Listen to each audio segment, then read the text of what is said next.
All right, so what we got going on here today is we're going to try to shape these fenders, get them a little bit closer to the uniform round like I want them. And I got some air cleaners that I already kind of prefabbed up out of some different type of material. And I want to make me some brackets back here. That's my goal for the time I got to work on it out here this morning, is to be able to shape these fenders back, at least back there at the back where I got to put my air cleaners and get them temporary mounted up there so I can do the body work on the hood.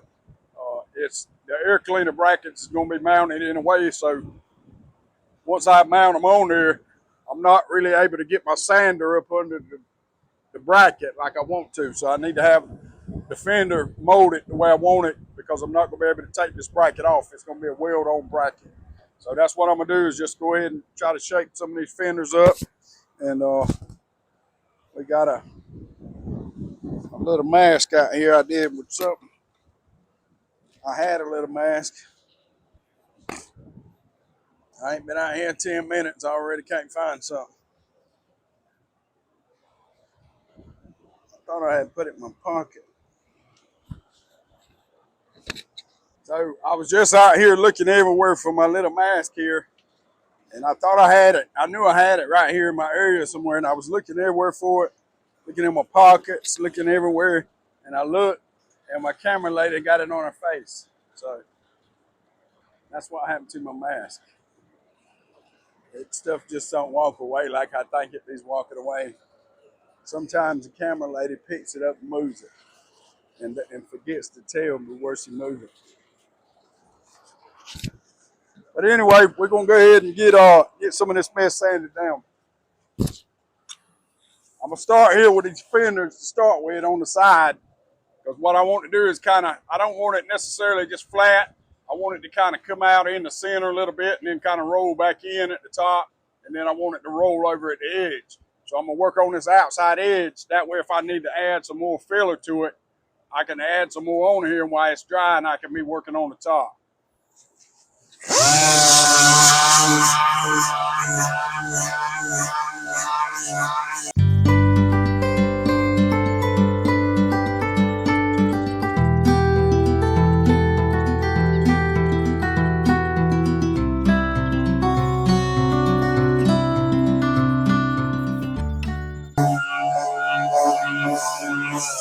I don't want to necessarily be taking all my material out of the middle. I want to take some off of here, and I kind of want to leave a lot more material from here on up. I don't want to take all this down, so I'm going to do most of the sanding down here at the bottom and just kind of smooth this top, because I got a feeling I'm going to have to add some more to it.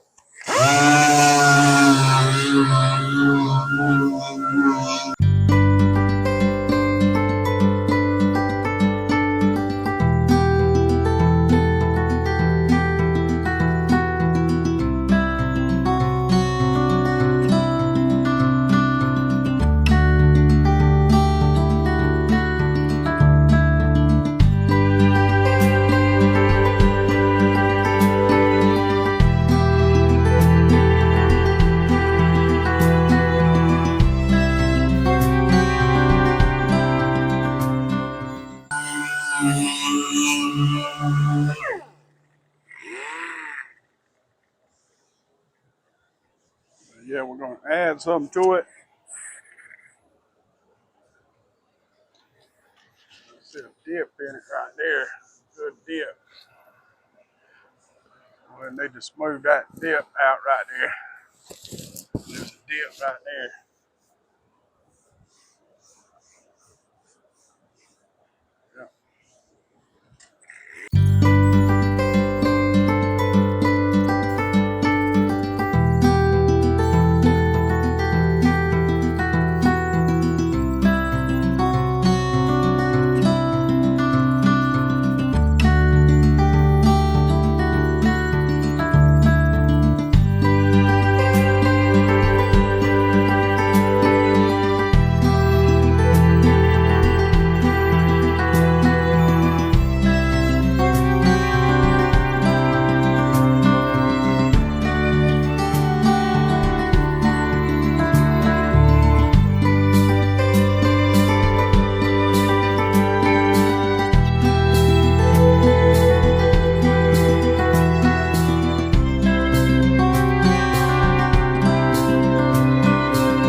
Yeah, so I need to paint everything orange around here where I can actually see.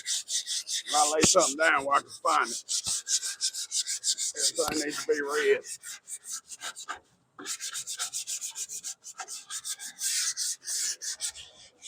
Everything red. So if you got low spots there that you didn't get sanded good, you can go back in there and just hit them with a piece of sandpaper. Just make sure it's roughed up. Nothing not sticking. But the dust, you got to get all that dust out of there.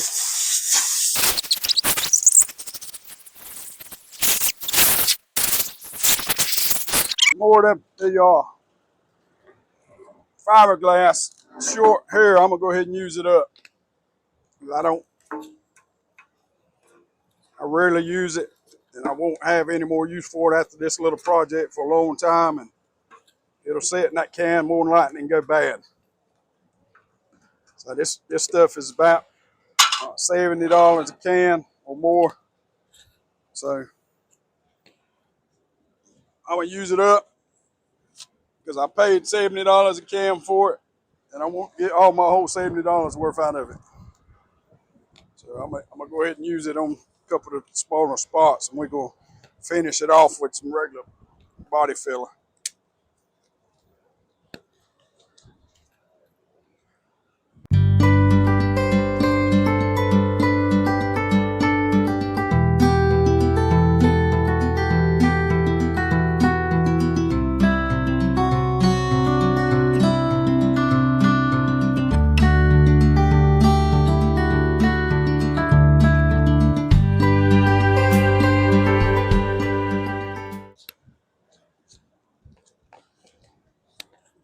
All right, so I want to find my low spots, which is here. I want to go ahead and take care of them to start with.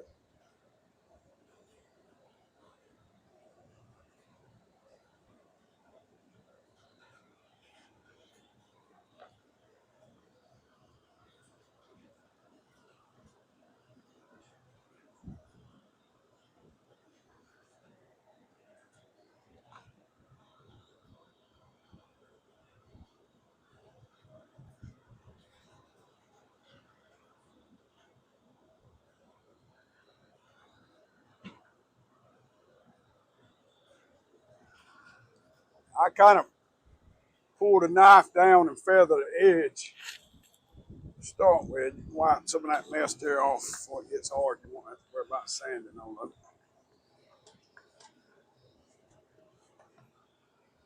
Yeah.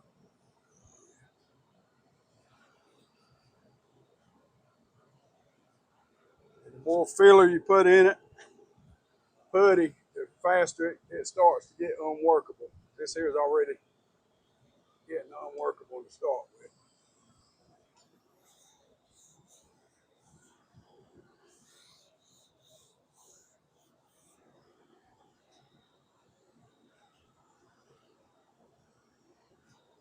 And we ain't gonna mess with that a whole lot right there. It's already just about unworkable. We don't want that even on there. So you see how fast it get hard? The more hardener you put in it, the faster it'll get hard. So all that there is wasted. But I put a little extra hardener in it because I want it to get hard fast before I can go ahead and sand it.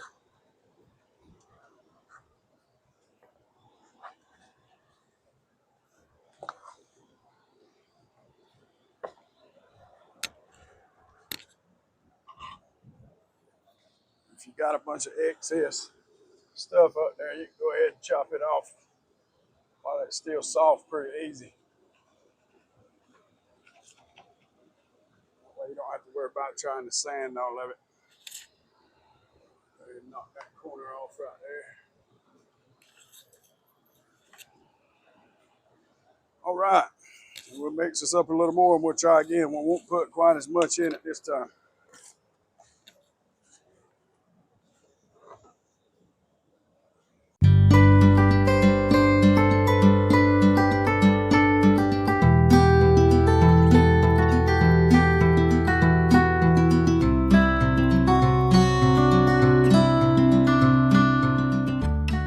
spot back here we backed off of. We'll go ahead and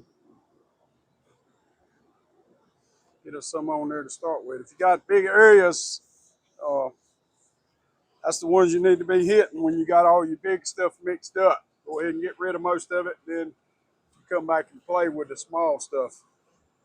That way when it goes bad, you've got most of it spread it where you want it. And you ain't just wasting material because $70 a bucket. I mean, that stuff's getting pretty expensive. I hadn't used none of it in a while. I was kind of surprised at what it costs now from the last time I used it, but I don't know what it costs now to get an old car restored, but I imagine with material costs as high as it is, it's a heck of a lot more than it used to be. You can see I'm starting to form that little round in the middle now that I'm looking for.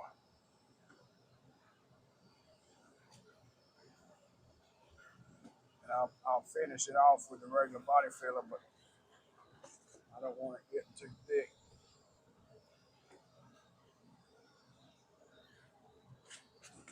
You see, I got a high spot right there where that metal's showing. I'd kind of like to get everything cut down to that high spot. And it's getting unworkable right now, so. Once it gets where I can't smooth it out, I don't even like to use it unless I'm just putting it in a hole or something, skimming something that's got a little hole in it. I don't even like to use it. So we'll go ahead and let that get hard. That's waste. So if you waste that much every time you mix up hardener, you're going to waste a lot of money. But I'm just using it now to not let it sit in the can and get hard, but I still don't want to waste it like that. I'd rather smear it on my fender here, but I'm going to back off a little bit more. It's still pretty warm out here today, so it makes it get harder a whole lot faster the warmer it is outside.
Same thing, I'll just put me a little bit of extra up there where I can round it a little bit more. Every time, round it. You get just a little bit smoother to get the uniform you're looking for.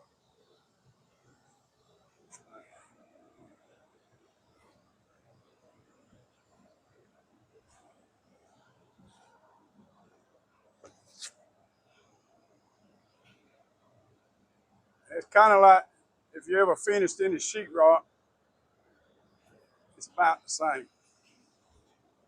It's trying to, when you finish the sheetrock, you're trying to hide the tape.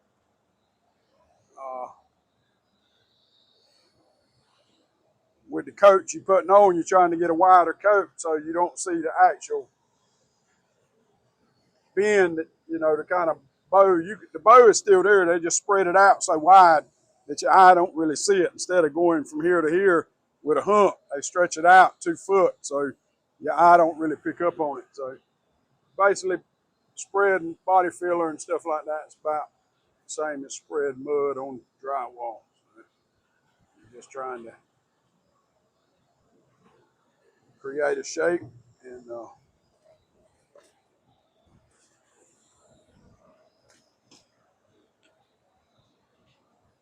so that there is going to get us a little bit closer to where we want to be at as far as the roundness. I'll come back and cut it off and shape it a little bit. And while I'm waiting on that to dry, we'll go over here to the other side. Air compressor ain't on, is it?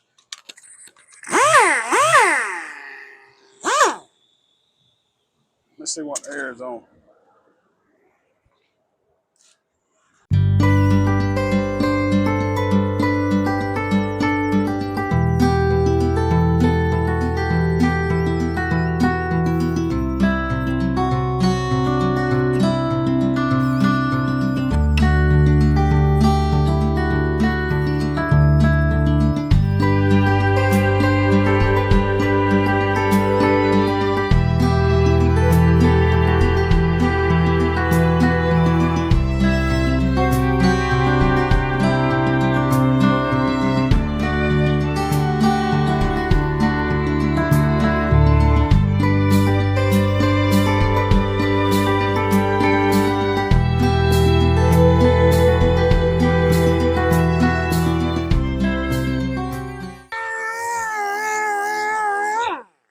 All right, so we got a problem with our air compressor, and we've been having a problem with it the last couple of days. It's getting hot, and it don't want to come on. It's an Ingersoll Rand, little old Tractor Supply Ingersoll Rand air compressor. I bought it about 5-6 years ago. Right after I bought it, it worked for, I use it just on trucks, just taking tires off, little mediocre stuff, no continuous running. And it seemed like it worked all right until one day I started using it on a regular basis, getting it warmed up, getting it hot, and the motor burned up on it. So I ended up doing some research on it, and they said the motors that they came out with on the Ingersoll Rand, they had some kind of defect. Long story short, I had lost my receipt because it was an Ingersoll Rand. I thought it was a good machine. I wasn't going to have to fool with it, so I didn't bother keeping up with the receipt. And they wouldn't make the motor good. So I ended up having to buy another motor off of the internet, $500 some for a motor. I put it on. It seemed to be working pretty good for a little while, but same thing. Start continuous using it, and it's junk. Now I'm sitting here with no air compressor, no air. I already spent I forgot what I paid for the air compressor, $1,300 for the air compressor, another $500 for a motor less than a year later. And I'm out here trying to do something productive with a limited amount of time. Now my air compressor tore up again. So it's not a problem with the wiring. It's big wire on a big breaker. It's not an issue with it drawing, less amps than it needs. It's got plenty of size wire for where it's at. It's a piece of junk. Y'all making junk. Ingersoll Rand is junk now. It ain't no good like it used to be back in the day. It ain't no better than the next lowest quality, whatever you got out there. So you got a name. You think you built your name up where you ain't got to worry about producing good stuff no more. You got junk. I'll never buy another one. It don't matter. I'll go buy a no-name brand or something before I pay good money for a piece of junk that is junk. So now I'm pissed off. So I got to wait, and I got an air compressor on my tool truck here that I'm gonna swing it around and crank it up where I can keep going because I ain't got but a limited amount of time to work on this. But I'm pissed off about my dang air compressor.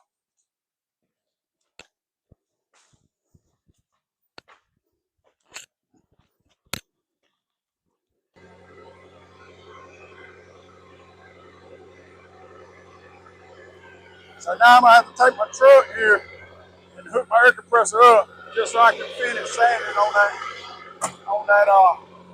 fenders over there because I got about 2 hours and I can work on it.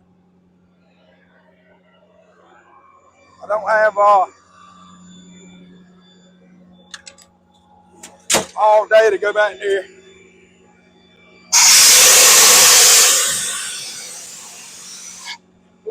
with an air compressor.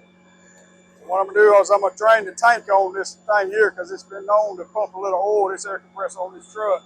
It's okay for, running air tools and putting air in the tire or something like that, but doing any kind of body work and paint with it, that's the last thing you want is oil or anything getting on your material. We'll drain it 2 or 3 times, and then we should have enough to go ahead and do what we need to do.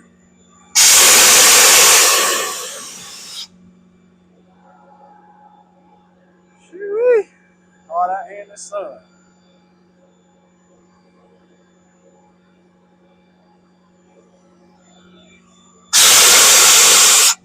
All right. That ought to be good enough drain. See what it'll do.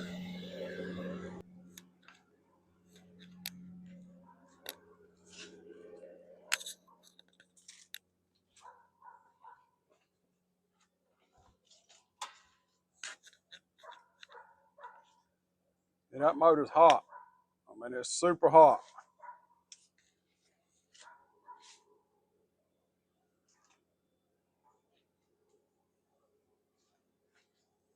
So when it cools back down, it'll come on.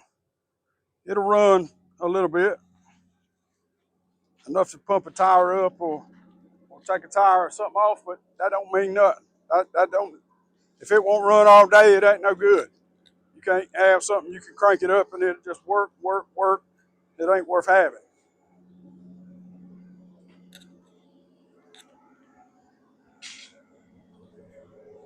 We'll use this truck here and we'll go ahead and get it sanded down at least.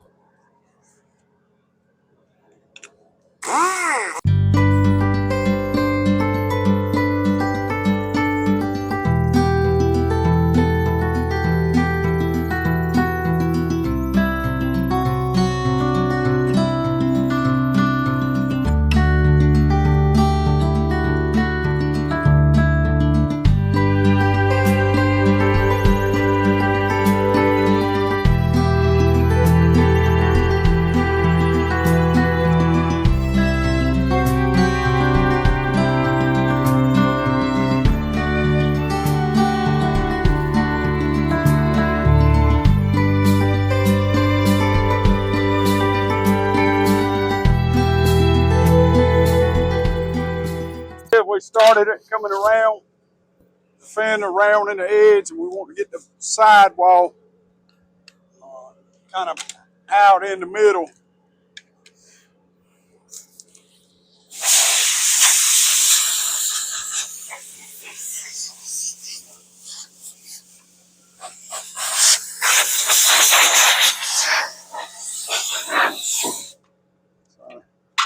I got a little bit of metal right here on this edge. I need to trim it up.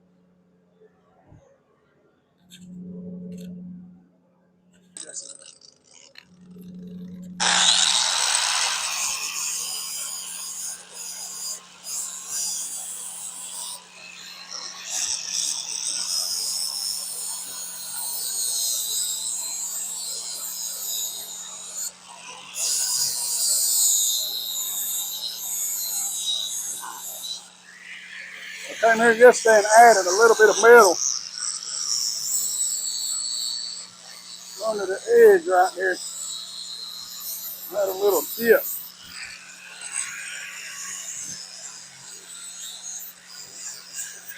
We'll trim it some more once I put the bumper back up there.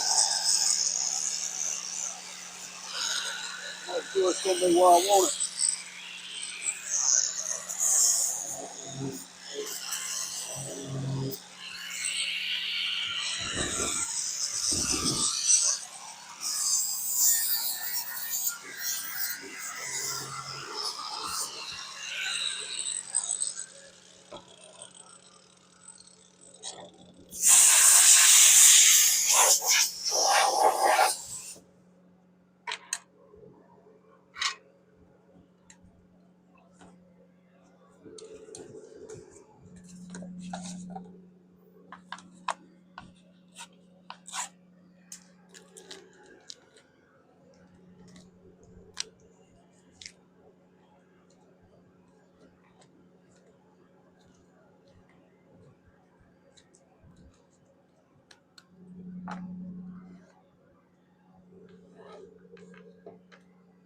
Yeah, Ingersoll Rand got junk.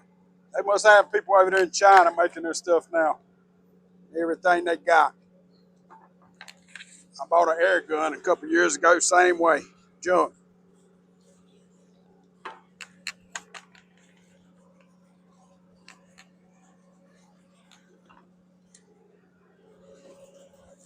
They had a building down here close by somewhere in Ingersoll Rand where they made stuff. I can go throw it off in the parking lot.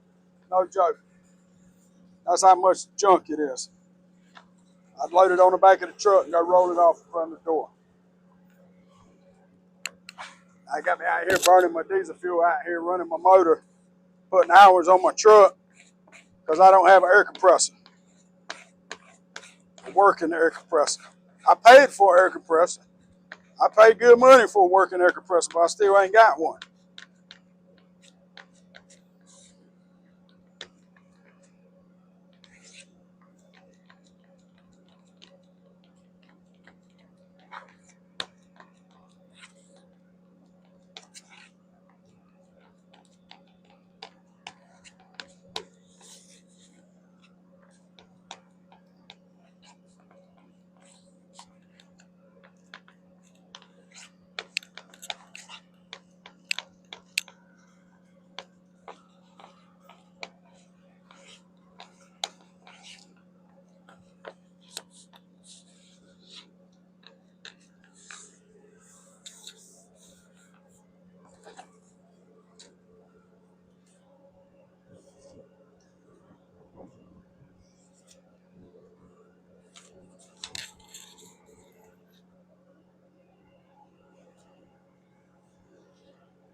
So it went bad that quick.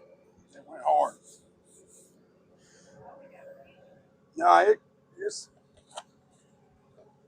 if you don't mix, that's much harder to give you a little bit more working time, but it'll take a lot longer to dry up here. So I'm not looking for be out here waiting on it to dry in 45 minutes.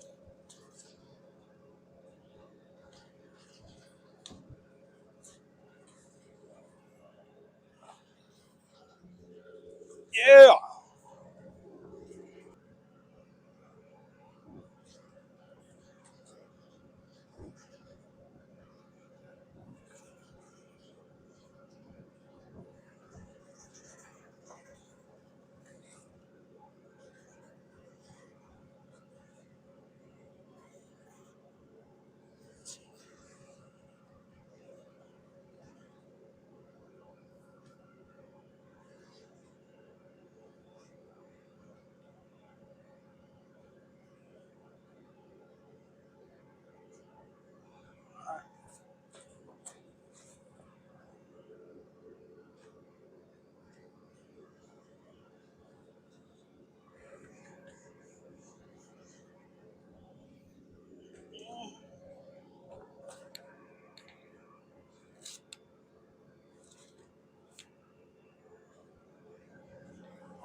basically after this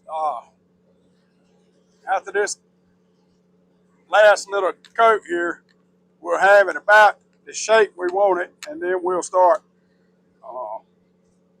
with the body filler, and we'll start spreading it on there a little smoother, try to get it even closer.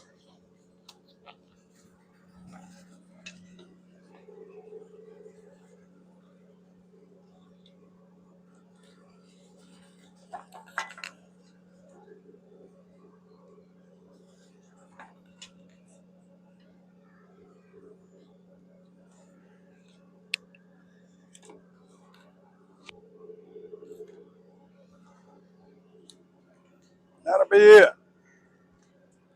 That'll be about $150 on 2 little cans of, uh, they call it short hair fiberglass, but dang, hairs are so short you can't even see them. It is short hair.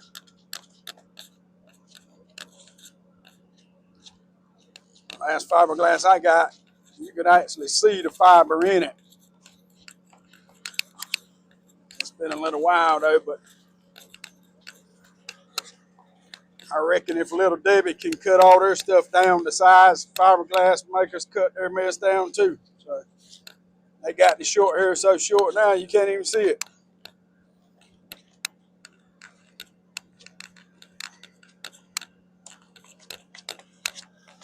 I mean, I don't know what be's up with the companies that make stuff. I mean, do y'all think people's just stupid or what? When you keep on, sizing stuff down, you size it down a little bit this month, then you size it down a little bit the next month. People see what you're doing. I mean, they'll just quit buying your junk. Plain and simple. They stuff I used to buy that I won't even buy it no more just because it's rip-off. That's what they do. They don't size your stuff all the way down at one time. They don't go there and cut it in half the first time. They go there and shorten it up just a little bit. Say, oh, well, they won't notice this little bit. We'll charge them the same money, but they won't notice it. And then you'll notice it a little, and then they'll go back again and do it again. And then before you know it, I mean, you got nothing. Look at the size of an oatmeal cookie now, oatmeal cake from Little Debbie. What it used to be back in the 90s or whatever to what it is now. I mean, that's just ridiculous. I mean, who y'all think y'all feeding, midgets or something? People can dang on look at this stuff and tell you ain't giving us what we used to get, nowhere near it. But you're charging 8 times as much now. I said, I loved Little Debbie's for a long time, and I don't even buy them. Yeah, I ain't going to be paying that kind of money for no little old mess like that.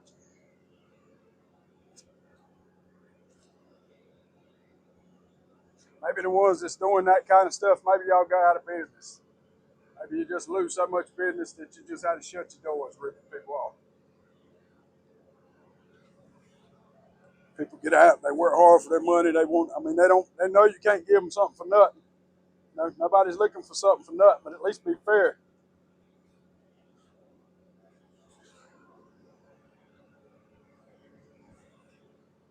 Yeah, at least be fair.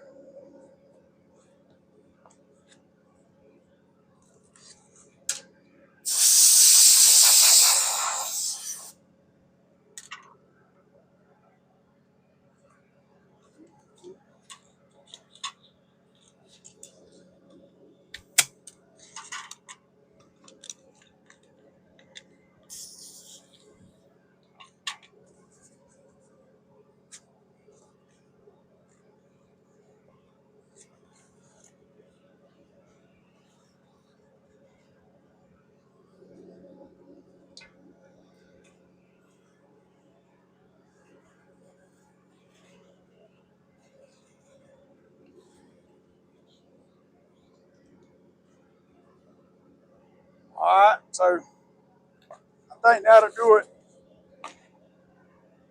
on that. We'll go back to the other side and we'll sand a little bit. That should be good and hard. We'll go ahead and see if we can shape it up a little more.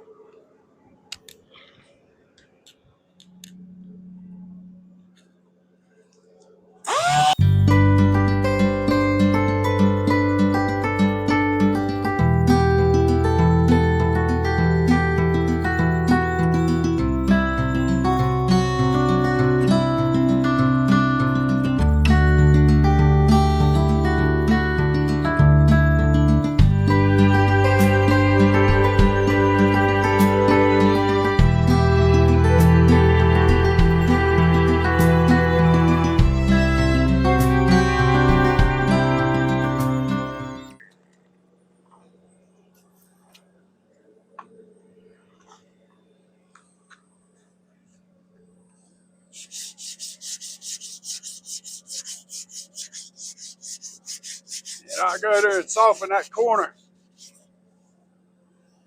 See how it's got that nice little round to it now? The round out, then I'll curve it back in at the bottom. That's what I'm looking for. I don't want a straight, flat piece of metal. And that stuff was a little bit too thick for me to go there and bend it out with a hammer. It's roughly 1/8 of an inch steel.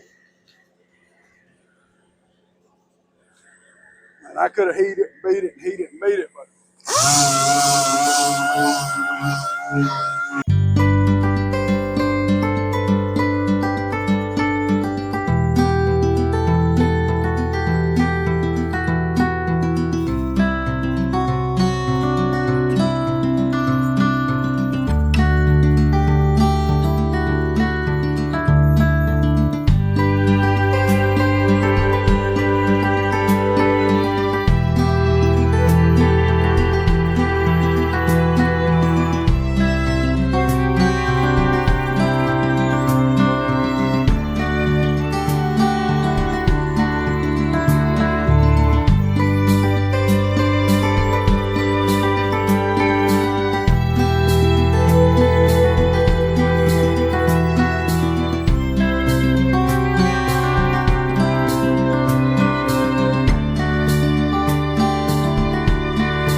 the idea for me is to get it cut as close down as I can without going too deep.